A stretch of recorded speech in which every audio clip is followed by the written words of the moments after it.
భద్రాద్రి కొత్తగూడెం జిల్లా ఇల్లందులో విషాదం చోటు చేసుకుంది. ఈ విషాదానికి కారణం లోన్ యాప్.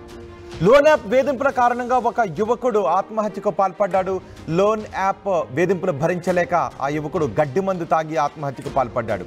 సంతోష్ అనే యువకుడిని లోన్ యాప్ నిర్వాహకులు వేధించడంతో వారి వేధింపుల తాళలేక గడ్డి మందు తాగి ఆత్మహత్య చేసుకున్నాడు. ఓ లోన్ యాప్ నుంచి గతంలో ₹1,00,000 లోన్ తీసుకున్నాడు సంతోష్. 50,000 రూపాయలు తిరిగి చెల్లించాడు. కానీ ఆర్థిక సమస్యలతో మిగిలిన 50,000 రూపాయలను సంతోష్ కట్టలేకపోయాడు. దీంతో లోన్ యాప్ నిర్వాహకులు సురేష్ మొబైల్లో ఉన్న ఫోటోలను ట్రాక్ చేశారు.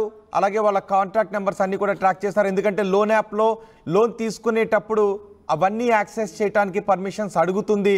సరిగ్గా మీరు లోన్ యాప్లో లాగిన్ అయ్యి వాళ్ళ దగ్గర నుంచి లోన్ తీసుకునేటప్పుడు మీ కాంటాక్ట్స్ అన్నీ, మీ గ్యాలరీలో ఉన్న ఫోటోలన్నీ వాళ్ళ చేతికి వెళ్ళిపోతాయి. సరిగ్గా ఇక్కడ సంతోష్ను కూడా అవే విషయాలు చెప్పి బెదిరింపులకు పాల్పడ్డారు. అతని ఫోన్లో ఉన్న తమ కుటుంబ సభ్యుల ఫోటోలను మార్ఫింగ్ చేసి నెట్లో పెడతాము, నీ మొబైల్లో ఉన్న కాంటాక్ట్ నెంబర్స్ అందరికీ ఫోన్లు చేసి నీ గురించి చెబుతామని బెదిరింపులకు పాల్పడ్డారు. అలా వాళ్ళ కాంటాక్ట్ నెంబర్స్ అన్నిటికీ కాల్ చేసి సంతోష్ గురించి తక్కువ చేసి మాట్లాడుతూ ఉండటంతో, తిట్లు తిడుతూ ఉండటంతో సంతోష్ ఈ వేధింపులు భరించలేక ఆత్మహత్య చేసుకున్నాడు. సంతోష్కు తరచూ లోన్ యాప్ నిర్వాహకులు ఫోన్లు చేసి వేధించేవారు. లోన్ కట్టకపోతే కుటుంబ సభ్యుల ఫోటోలను మార్ఫింగ్ చేసి సోషల్ మీడియాలో పోస్ట్ చేస్తామంటూ బెదిరించారు. ఈ బెదిరింపులు ఎక్కువ కావడంతో మనోవేదన చెందిన సంతోష్ ఆత్మహత్యకు పాల్పడ్డాడు. దీంతో అతని కుటుంబం ఇప్పుడు విషాదంలో మునిగిపోయింది. మా ప్రతినిధి ఉదయ్ ఉన్నారు పూర్తి సమాచారం అందించడానికి. ఉదయ్, లోన్ యాప్ గతంలో చాలాసార్లు చూసాం. లోన్ యాప్ నిర్వాహకుల వేధింపుల కారణంగా ఎంతోమంది చనిపోయారు. ఇప్పుడిప్పుడే వాళ్ళ ఆగడాలు తగ్గుతున్నాయి అనుకున్న సమయంలో మళ్ళీ ఈ ఆగడాలు అడపదడప ఎక్కడో ఒక చోట కనిపిస్తూనే ఉన్నాయి.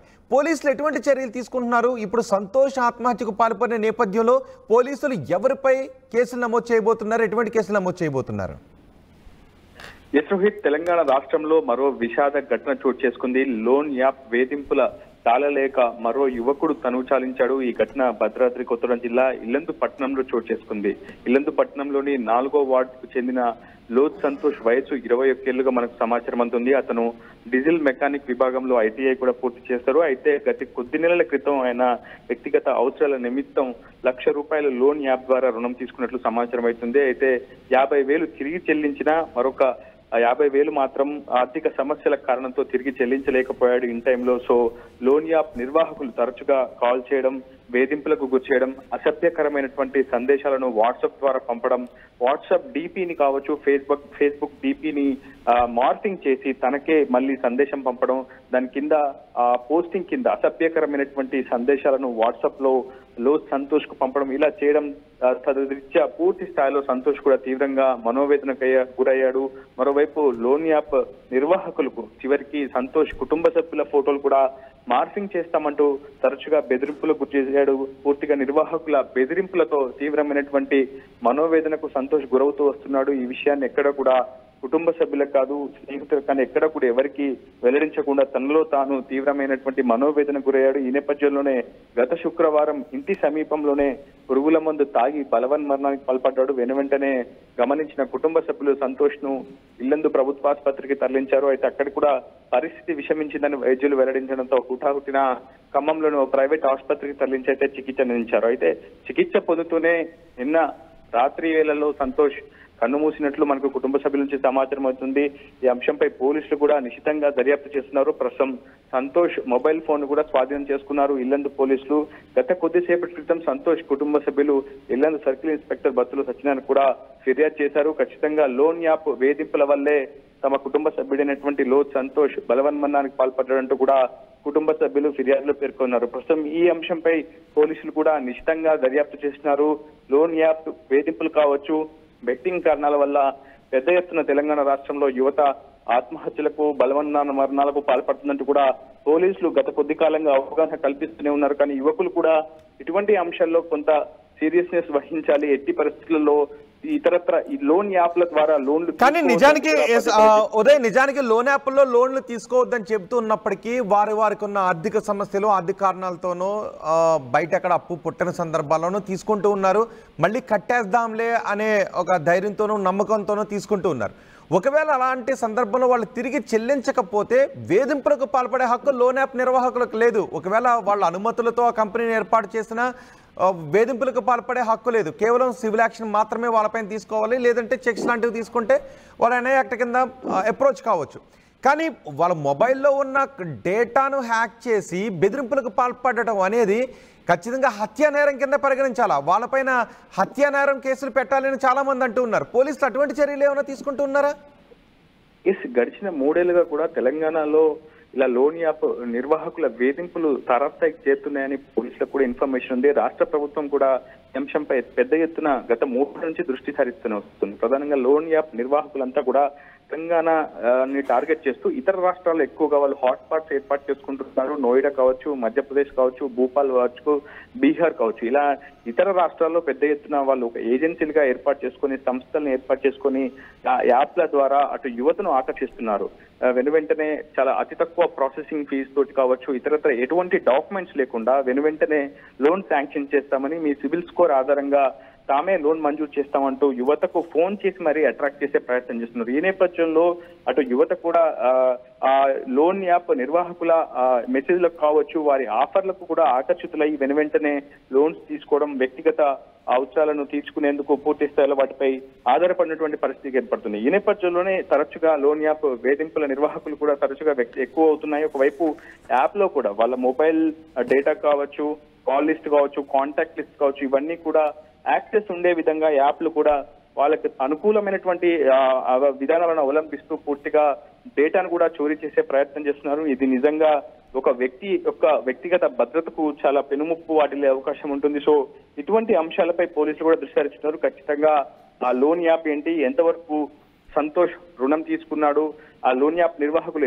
ఏ విధంగా వేధింపులకు పాల్పడ్డారు, ఇలా అన్ని అంశాలను నిశ్చితంగా పరిశీలించి నూతన చట్టాల ప్రకారం కఠినమైనటువంటి శిక్షలు నమోదు చేస్తామని, శిక్షలు విధించేలా అతనిపై క్రిమినల్ చర్యలు అయితే తీసుకుంటామని చెప్పి పోలీసులు చెప్తున్నారు. రోహిత్. రైట్ ఉదయ్. భద్రాద్రి కొత్తగూడెం జిల్లా ఇల్లందులో విషాదం చోటు చేసుకుంది. లోన్ యాప్ నిర్వాహకుల వేధింపులు భరించలేక ఇప్పుడు మీరు ఆర్టీవీ స్క్రీన్ పైన చూస్తున్న ఆ యువకుడు ఆత్మహత్య చేసుకుని చనిపోయాడు. గడ్డి మందు తాగి ఆత్మహత్యకు పాల్పడ్డాడు సంతోష్. ఓ లోన్ యాప్ నుంచి గతంలో ₹1,00,000 లోన్ తీసుకున్నాడు. ₹50,000 తిరిగి చెల్లించాడు సంతోష్. అయితే ఆర్థిక సమస్యలతో మిగిలిన డబ్బులను కట్టలేకపోయాడు. మిగిలిన డబ్బులు కట్టాల్సిందంటూ లోన్ యాప్ నిర్వాహకులు తీవ్రమైన ఒత్తిడి తీసుకొచ్చారు. సంతోష్కు తరచూ లోన్ యాప్ నిర్వాహకుల నుంచి ఫోన్లు వచ్చేవి, వేధింపులకు పాల్పడేవారు. లోన్ తిరిగి కట్టకపోతే కుటుంబ సభ్యుల ఫోటోలను మార్ఫింగ్ చేసి సోషల్ మీడియాలో పోస్ట్ చేస్తామంటూ బెదిరింపులకు పాల్పడ్డారు. నిజానికి లోన్లు ఇచ్చేటప్పుడు ఐడి ప్రూఫ్నో, ఇన్కమ్ ప్రూఫ్నో, పే సర్టిఫికెట్నో తీసుకుంటారు. కానీ లోన్ యాప్ నిర్వాహకులు ఏం చేస్తుంటారంటే మీ ఫోన్లో ఉన్న కాంటాక్ట్స్ని అనధికారికంగా తీసుకుంటారు. మీ ఫోన్లో ఉన్న మీ స్నేహితులు లేదా కుటుంబ సభ్యుల ఫోటోలను అనధికారికంగా తీసుకుంటారు. అదే వాళ్ళకి సెక్యూరిటీగా చేసుకుంటారు. నిజానికి బ్యాంకులు లోన్లు ఇచ్చేటప్పుడు వాళ్ళు తీసుకునే సెక్యూరిటీ ఏంటి అంటే మీ దగ్గర నుంచి మహా అయితే చెక్స్ తీసుకుంటారు, లేదా ఇతరత్ర గ్యారంటీలను ఏదైనా తీసుకుంటారు. కానీ ఈ లోన్ యాప్ నిర్వాహకులు మీ దగ్గర నుంచి తీసుకునే గ్యారంటీ ఏంటో తెలుసా? మీ మొబైల్స్లో ఉన్న కాంటాక్ట్ నెంబర్స్, మీ మొబైల్లో ఉన్న మీ కుటుంబ సభ్యుల ఫోటోలనే వాళ్ళు సెక్యూరిటీగా తీసుకుంటున్నారు అనధికారికంగా. ఒకవేళ తిరిగి చెల్లించకపోతే మామూలు బ్యాంకులు అయితే మీ పైన ఎన్ఐ యాక్ట్ కిందో లేదంటే ఇతర సివిల్ చట్టాల కింద చర్యలు తీసుకుంటారు. కానీ వీళ్ళు చేసేది మాత్రం అసాంఘికమైనటువంటి చర్యలు తీసుకుంటున్నారు. మీ కుటుంబ సభ్యుల ఫోటోలను మార్ఫింగ్ చేస్తామని బెదిరిస్తూ ఉన్నారు. దీంతో పరువు ఎక్కడ పోతుందో, డబ్బులు తిరిగి కట్టకపోతే అని చాలామంది అప్పో చేసి ఎక్కువ వడ్డీలకు తీసుకుని వచ్చి వీళ్ళ అప్పులు తీరుస్తూ ఉన్నారు. అలా మరిన్ని అప్పుల్లోకి కూరుకుపోతూ ఉన్నారు. కొంతమందికి బయట మళ్ళీ అప్పులు చేయలేక, లోన్ యాప్ నిర్వాహకులు వేధింపులు భరించలేక, వాళ్ళకి తిరిగి చెల్లించడానికి డబ్బులు లేక ఆత్మహత్యలు చేసుకుంటున్న పరిస్థితులు కనిపిస్తున్నాయి. మీరు భయపడకండి. ఒకవేళ మిమ్మల్ని లోన్ యాప్ నిర్వాహకులు ఎవరైనా వేధిస్తూ ఉంటే, మీ కుటుంబ సభ్యుల ఫోటోలు మార్ఫింగ్ చేస్తామని బెదిరిస్తూ ఉంటే ఆర్టీవీ మీకు అండగా నిలబడుతుంది. మీరు ఆర్టీవీని అప్రోచ్ కావచ్చు. మీకు తగిన న్యాయ సహాయం అందించడానికో, న్యాయవాదులతో మిమ్మల్ని మాట్లాడే విధంగా చేయడానికి ఆర్టీవీ ఎప్పుడు మీ వెనుకుంటుంది. మీరు లోన్ యాప్ల నిర్వాహకం కారణంగా మీరు ఆత్మహత్యలకు పాల్పడద్దు. మీ కుటుంబాలను రోడ్డున పడేసి మీరు ఆత్మహత్యలు చేసుకోవద్దు, ప్రాణాన్ని తీసుకోవద్దు. ఒకవేళ సాధ్యమైనంత వరకు అలాంటి యాప్ల నుంచి లోన్లు తీసుకోకుండా ఉండండి. ఒకవేళ తిరిగి కడదాంలే అని అనుకొని ఏదైనా అత్యవసరంలో తీసుకుని ఉన్నట్లయితే వాళ్ళు చేసే వేధింపుల కారణంగా మీరు ఆత్మహత్యలు మాత్రం చేసుకోవద్దు. మీరు పోలీసులకు కంప్లైంట్ చేయండి, లేదంటే ఏదైనా అడ్వకేట్ దగ్గర న్యాయ సహాయం తీసుకోండి. ఒకవేళ అంతకీ లేదు అంటే ఆర్టీవీ దగ్గరకు రండి. ఆర్టీవీ మీకు లోన్ యాప్ల నిర్వాహకుల చెర నుంచి విముక్తి చేయడానికి మీకు తగిన సహాయం అందించడానికి ఆర్టీవీ ఇప్పుడు మీతో ఉంటుంది. అండ్ లోన్ యాప్ నిర్వాహకులు కూడా ఒళ్ళు దగ్గర పెట్టుకోండి, గుర్తు పెట్టుకోండి. మీరు ఏదైనా వ్యాపారం చేస్తే చట్టబద్ధంగా మాత్రమే చేయాలి. వ్యక్తుల ఫోన్లలోకి చొరబడి వాళ్ళ కాంటాక్ట్లను, వాళ్ళ ఫోటోలను దొంగిలించి మార్ఫింగ్ చేసి బెదిరిస్తామంటే మీరు కటకటాల్లోకి వెళ్లాల్సి వస్తుంది. మిమ్మల్ని కటకటాల్లోకి పంపించడానికి ఆర్టీవీ కూడా బాధితుల వెనకాల నిలబడుతుంది. లోన్ యాప్ నిర్వాహకులు గుర్తుపెట్టుకోండి, ఇది అసాంఘిక కార్యకలాపాలు అంటారు. మీపైన ఒక వ్యక్తి మరణానికి దారితీసిన కేసు కాదు, నేరుగా మీపైన హత్యా నేరం కింద కేసులు బుక్ చేయాల్సి ఉంటుంది. పోలీసులు కూడా అదే విషయాలు చెప్తూ ఉన్నారు. సో ఒళ్ళు దగ్గర పెట్టుకోండి లోన్ యాప్ నిర్వాహకులు.